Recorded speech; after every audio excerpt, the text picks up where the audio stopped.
डर एक एहसास में आपका स्वागत है। इस चैनल पर आपको देखने को मिलती हैं डरावनी और सच्ची भूतिया घटनाएं। तो अगर आपको ऐसी ही वीडियोस देखना पसंद है तो हमारे इस चैनल को सब्सक्राइब ज़रूर कर लें। तो आप बढ़ते हैं हमारी आज की कहानी की ओर। ये घटना मेरे साथ नहीं बल्कि मेरे एक दोस्त के साथ 1 साल पहले घटी थी। मेरा एक दोस्त हेमराज ज़्यादातर समय हमारे साथ ही घूमा करता था। वो हमारे ग्रुप का हिस्सा था, इसलिए गांव में हम एक साथ ही घूमा करते थे।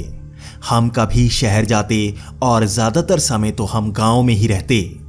पढ़ाई के वक्त हमें शहर जाना होता था और वापस आकर कभी शाम को हम गांव में घूमते और कभी हम शहर को जाते। लेकिन कुछ समय से हमारा दोस्त हेमराज हमसे दूर जाता जा रहा था। हम सब दोस्त उसकी ही बात करते कि क्यों वो हमारे साथ नहीं रहता। वैसे भी गांव में ज़्यादा ग्रुप नहीं होते, फिर भी वो हमारे साथ नहीं रहता था। वो ज़्यादातर हमसे दूर ही रहता और शाम के वक्त तो वो कभी हमारे साथ नहीं जाता। ऐसा होते हुए लगभग 1 महीना हो चुका था। हम जानना चाहते थे कि हेमराज हमसे दूर क्यों जाता जा रहा है। हमें इसका कारण अब तक पता नहीं था, लेकिन वो ज़्यादातर शाम को घर से बाहर ही रहता। पहले तो हम हेमराज के घर पहुंचे। हमने हेमराज के मम्मी पापा से बात की कि क्यों वो हमसे दूर जाता जा रहा है। लेकिन हेमराज के पापा की बात सुनकर हम सब हैरान थे। हेमराज के पापा का कहना था कि वो शाम को घर से रोज बाहर ही रहता है। हम सब इस बात को सुनकर हैरान थे। हमने उनसे और ज़्यादा पूछने की कोशिश की कि वो कब से ऐसा कर रहा है। उसके पापा का कहना था कि वो तो तुम्हारे साथ ही रहता है। हम भी हेमराज को फंसाना नहीं चाहते थे, तो हमने कहा कि नहीं, वो हमारे साथ ही होता है। हम तो वैसे ही पूछने आ गए। इतना कहकर हम हेमराज के घर से बाहर निकले। बाहर आकर हम सब में यही चर्चा थी कि हेमराज हमारे साथ क्यों नहीं होता, और अगर वो हमारे साथ नहीं होता तो वो किसके साथ होता है। हमें अब हेमराज की जासूसी करनी थी। हमें जानना था कि हेमराज शाम को कहाँ होता है। हम लगभग 8 बजे घर पहुंच जाते हैं और जब हम गांव में होते हैं तब हेमराज भी घर आ जाता है ताकि किसी को शक ना पड़े। हम सब ने प्लान बनाया था कि लगभग शाम को 8 बजे हम भी हेमराज का पीछा करेंगे। लेकिन उससे पहले हमें दोपहर को हेमराज से पूछना था कि वो ऐसा क्यों कर रहा है। पहले तो हमने हेमराज से दोपहर को पूछा। हम सब ने हेमराज को एक जगह पर बुलाया। वहां पर हम सब ने हेमराज को घेर कर उससे पूछना चाहा कि वो अब हमारे साथ क्यों नहीं रहता। क्या उसने हमारा ग्रुप तोड़ दिया है? क्या वो हमें बुलाना नहीं चाहता? हमने हेमराज से ये सब पूछा तो हेमराज ने कहा कि मैं तो शाम को घर में पढ़ता रहता हूँ। एग्जाम्स काफ़ी नज़दीक आ गए हैं, इसलिए शाम को मैं पढ़ाई करता हूँ, इसलिए तुम्हारे साथ नहीं जा होता। हमने हेमराज को कुछ नहीं कहा और वहाँ से जाने दिया। हम सब बाद में बातें कर रहे थे कि हेमराज हमसे झूठ बोल रहा है। हमने हेमराज के घर से पहले ही पता कर लिया था कि वो घर में नहीं होता, तो पक्का ही हेमराज हमसे झूठ बोल रहा था। आज हमें पता करना था कि हेमराज हमारे साथ नहीं होता तो किसके साथ होता है। हमने लगभग 6 बजे से ही हेमराज का पीछा करना शुरू कर दिया। हम गांव में लगभग 5 बजे आते हैं और घर से लगभग 6 बजे निकलते हैं। 2-3 घंटे कभी हम गांव में रहते हैं तो कभी शहर जाकर घूम कर आते हैं। आज भी हम हेमराज का पीछा कर रहे थे। हम काफ़ी फासले से उसका पीछा करते जा रहे थे। हम हेमराज को देखना चाहते थे कि वो कहाँ जा रहा है। क्या वो साथ वाले गांव वालों को अपना दोस्त बना चुका है? हम ऐसा जानना चाहते थे, इसलिए हम उसका पीछा कर रहे थे। हमने देखा हेमराज गांव की फेरी की तरफ जा रहा था। आपकी जानकारी के लिए बता दूं, गांव की फेरी वो होती है जहां से गांव में जाए बिना बाहर से निकला जा सकता है। वहां पर काफी पेड़ लगे हुए थे और वहां पास में ही दलदल भी थी। ये काफ़ी बड़ा सा इलाका था और इसे सुनसान इलाका कहा जाता था। इसके पीछे वाला एक गांव बिल्कुल ही वीरान था। इसे बेचिराग गांव कहा जाता है क्योंकि यहाँ पर किसी का घर नहीं था। हम हेमराज के पीछे जाते जा रहे थे। हमें नहीं पता था कि वो इस तरफ क्यों जा रहा है। जैसे ही हम उसके पीछे फेरी की तरफ गए तो हमने देखा हेमराज एक पीपल के पेड़ के नीचे बैठ गया था। हम भी काफी पास से उसको देखते जा रहे थे। हमें नहीं पता वहां पर हेमराज क्या कर रहा था, लेकिन लगभग आधा घंटे बाद तक हेमराज वहीं पर किसी का इंतजार करता रहा। हमें भी जानना था आखिर हेमराज किसका इंतजार कर रहा था। हमें पहले तो शक हुआ कहीं हेमराज ने अपनी कोई गर्लफ्रेंड तो नहीं बना ली। हम सब में यही चर्चा का विषय था। हम आपस में बात कर रहे थे कि आज तो हेमराज का भांडाफोड़ हो ही जाएगा। हमसे अगर वो कुछ भी छिपा रहा है तो हमें पता लग ही जाएगा। लेकिन आधा घंटा बाद काफी अजीब सी बातें होना शुरू हो गईं। वहां पर काफी अंधेरा हो चुका था, लेकिन हमें दूर से नजर आया वहां पर कोई लड़की खड़ी थी। हम सब एक दूसरे की तरफ देख रहे थे। हमें अब हेमराज पर गुस्सा आ रहा था कि उसने हमें सच क्यों नहीं बताया। हम वहीं पर खड़े हेमराज को डिस्टर्ब नहीं करना चाहते थे, लेकिन हमें हेमराज का सच पता लग गया था। हमने उस दिन हेमराज को कुछ नहीं कहा, लेकिन अगले दिन सुबह ही हम हेमराज के घर पहुंच गए। हमने हेमराज को बाहर बुलाया। हमने हेमराज को बाहर बुलाकर घेर लिया और उससे खुसर पुसर करके पूछने लगे। हम नहीं चाहते थे इस बात का पता हेमराज के मम्मी पापा को लगे, लेकिन हम सच जानना चाहते थे।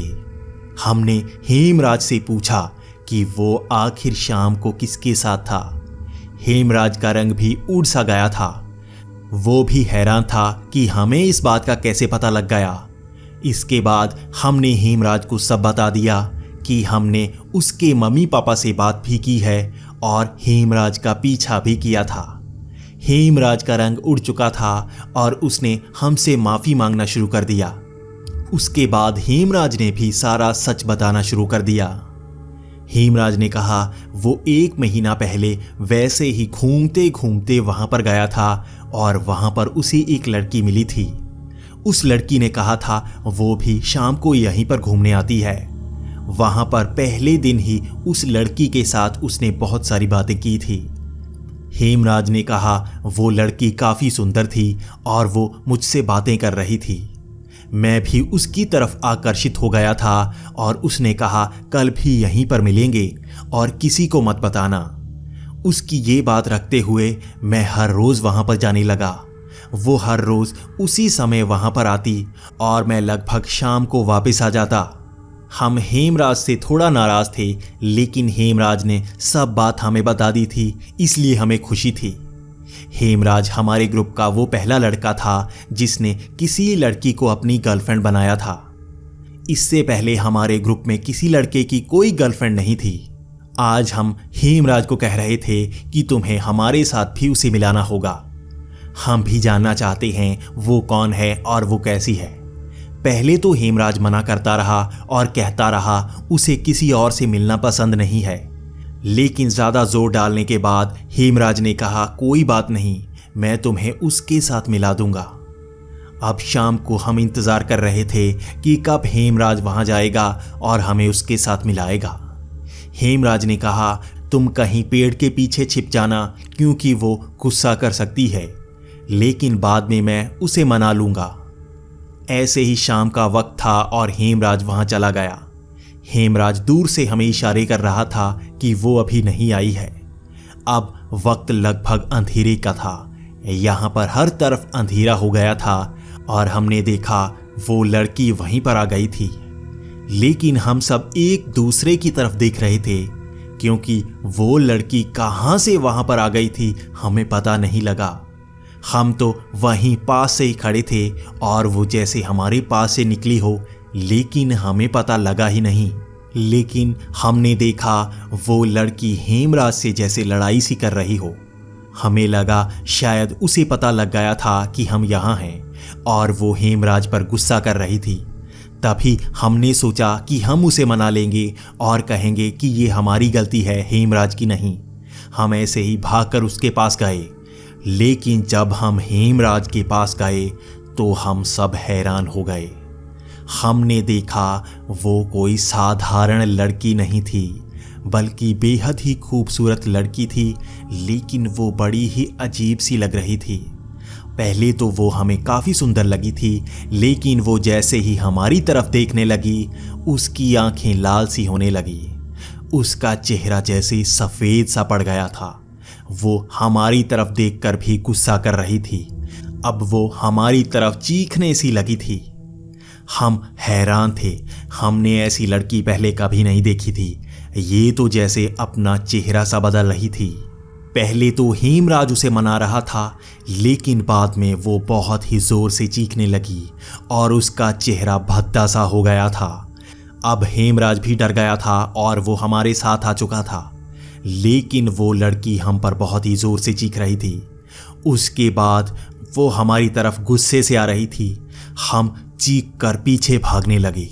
हमें पता लग गया था वो कोई साधारण लड़की नहीं है, बल्कि प्रेतनी है। जब किसी की मृत्यु हो जाती है उसके बाद वो प्रेत बनता है। ऐसे ही वो भी एक प्रेत ही थी। मेरा एक दोस्त कह रहा था वो साथ वाले गांव की वो लड़की है जिसकी मौत 3 साल पहले हो चुकी है। मुझे पता है ये वही लड़की है। ऐसा कहते हुए हम साथ में भाग रहे थे और हम बड़ी ही मुश्किल से भागकर अपने गांव पहुंचे। हम गांव पहुंचकर सीधा ही हेमराज के घर पहुंचे। हमने हेमराज के पापा को सब बता दिया। पहले तो हेमराज के पापा ने हेमराज को मारना शुरू कर दिया, लेकिन बाद में वो डर कर पीछे बैठ गए। हेमराज के पापा ने कहा, मैंने तुमसे कहा है अकेले में रात में मत घूमा करो। मैंने तुमसे कई बार कहा है उस फेरी पर कई भूत प्रेत रहते हैं। यहाँ पर और भी कई लोगों ने कई भूत और प्रेतों को देखने की बात की है। इतना कहने के बाद हम उसके पापा से पूछ रहे थे आखिर वो लड़की क्या हो सकती है और वो वहाँ पर क्यों आती हो सकती है। तब हेमराज के पापा ने कहा कि साथ वाले गांव में 3 साल पहले एक लड़की मर गई थी। वो लड़की शहर में किसी लड़के से प्यार करती थी और उस लड़के ने उसको धोखा दे दिया था। उसके बाद उस लड़की ने आत्महत्या कर दी थी। हो सकता है ये वही लड़की हो। हेमराज भी वहीं पर डरा हुआ बैठा हुआ था। उसके अगले दिन से हेमराज हर रोज हमारे साथ ही रहता, लेकिन हेमराज ये बात भी करता कि हमें कभी तो वहां पर जाकर देखना चाहिए, क्या वो वहीं पर रहती है। लेकिन हम हेमराज को बार बार मना कर देते। आज तक हेमराज वहां पर जाने की बातें करता है, लेकिन हम हेमराज को रोक लेते हैं। लेकिन कभी कभी हम सबको लगता है क्या हो अगर हेमराज वहां पर वापस चला जाए, क्योंकि 1 महीना तक उस लड़की ने हेमराज को नुकसान नहीं पहुंचाया था, लेकिन वो थी तो एक प्रेतनी। हमने अब तक हेमराज को बचाकर रखा है, लेकिन हमें हेमराज पर यकीन नहीं है। उसकी बातें बहुत ही अजीब होती जा रही हैं और हमें डर है कहीं वो वहीं पर जाना शुरू ना कर दे।